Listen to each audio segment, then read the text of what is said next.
Nosso aluno quer saber como é que fica a atividade de RCT. Né? Como é que fica a atividade de RCT? Morreu? Acabou? Não vai ter mais? Vamos lá, vamos fazer essa análise então. E vamos fazer essa análise a partir da seguinte pergunta. Quantos tributos nós temos no Brasil? Te digo com sinceridade, não sei. Eu fiz essa conta até o último ano em que eu lecionei no circuito universitário, né, que vocês sabem, já falei isso aqui. Eu lecionei no mundo universitário durante 27 anos, bacharelado, mestrado, doutorado, até 2019. Foi o último ano que eu tive vinculação formal com uma universidade, até 2019. Em 2019, a gente contabilizava a existência de 95 tributos no Brasil. 95 tributos. Tá? Essa reforma, para quem está preocupado com a RCT, essa reforma mexe com quantos deles? Mexe com 5. Tá? 5 deles. Vamos começar pelos impostos. Nós que temos um sistema de competência privativa, né? Artigos 153, 155 e 156 da Constituição da República. Né? Os impostos da competência privativa da União Federal, no artigo 153, são esses aqui. Importação, exportação, renda, IPI, IOF, grandes fortunas, residuais extraordinários. A reforma mexe com um deles que é o IPI. O IPI vai compor, o IPI é extinto, né, e vai compor o IVA dual. Os demais, mexeu com nada, né? Então, quando a gente pensa nas teses que temos, nos trabalhos de RCT que temos, envolvendo, por exemplo, o imposto de renda. Não, importação e exportação, né? Os trabalhos com comércio exterior estão todos mantidos, não vai alterar nada. Tributação da renda, o terceiro tributo que você está vendo aí. Né? Então, o trabalho, por exemplo, de redução de base de cálculo do IRPJ e CSLL das clínicas médicas, do lucro presumido, nada vai ser afetado pela reforma. Da mesma forma, a construção civil, os trabalhos de redução da base de cálculo para as empresas de construção civil que se dedicam aos contratos de empreitada global. Né?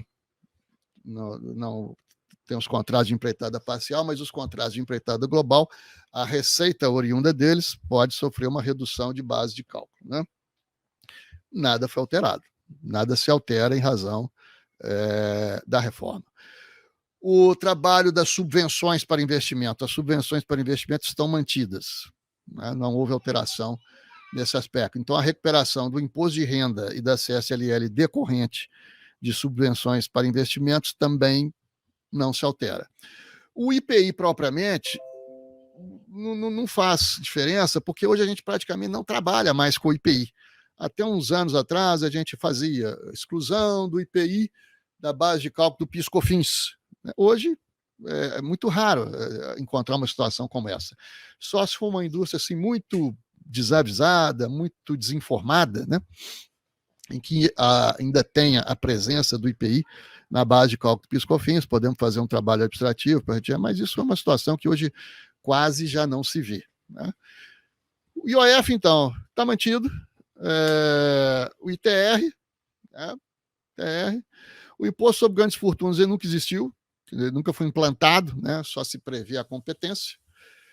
Os impostos residuais, raramente existe a competência da União Federal para a criação de impostos residuais, mas eu não vejo nem como exercê-la, porque acho que não existe nem criatividade para se criar outros tributos que já não estejam previstos nesses 3 artigos da Constituição, 153, 155 e 156. E os impostos extraordinários até não se coadunam até com a cultura do Brasil, que não se envolve em conflitos internacionais, em guerra, etc. e tal. Então, aqui no campo dos impostos da competência privativa da União, mudou nada, né? Nada se altera aqui nestes trabalhos que a gente faz, que a gente pratica. Agora, ainda na competência da União Federal, nós temos outros tributos, competência privativa da União. Empréstimos compulsórios, que hoje não temos, né? Já tivemos bastante aí sobre combustível, sobre uma série de coisas, mas hoje não. As contribuições sociais, entre elas o PIS/COFINS. Né? Então, o PIS/COFINS, do PIS/COFINS vai para o IVA dual, né? Vai compor esse IVA dual. E aí, vocês poderão me perguntar, mas como é que fica, então, o trabalho, por exemplo, dos monofásicos, né? Dos monofásicos no Simples Nacional, porque serão substituídos, o PIS/COFINS vai ser sucedido pelo IBS, quer dizer, pela CBS. Ora, o fato de haver um novo tributo, né, não, em princípio, não altera nada se nós continuarmos tendo a mesma sistemática de tributação monofásica. Ou seja, vai continuar havendo uma lista de monofásicos, né, no EFD, lá no SPE de contribuições, aquela lista de monofásicos que recebem a incidência tributária apenas no primeiro elo da cadeia de circulação econômica, vai ser mantido? Não vi nada que indique que ela vai ser extinta. Então, a sistemática da monofasia continua, né? O trabalho dos monofásicos também. O trabalho de retirada do ICMS, da base de cálculo de PIS/COFINS e das teses derivadas, né? A retirada do ISS-QN da base de cálculo do PIS/COFINS, ele continua até, digamos, a implantação total do IVA dual, porque a promessa é que no IVA dual não haverá mais essa situação de um tributo na base de cálculo do outro, né? O IBS não estará na base de cálculo da CBS, esse tipo de coisa, né? Mas isso nós estamos falando lá na frente, já que a transição começa, e apenas começa, em 2026.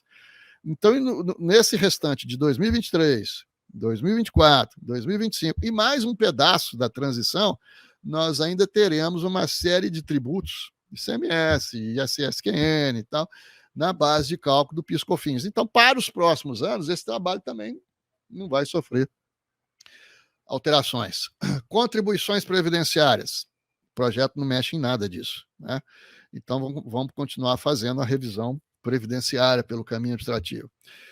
Contribuições de terceiro. Também o projeto não mexe nisso, né? Então, as nossas ações judiciais em contribuição de terceiro, Sistema S, Salário e Educação, INCRA, SEBRAE, continua.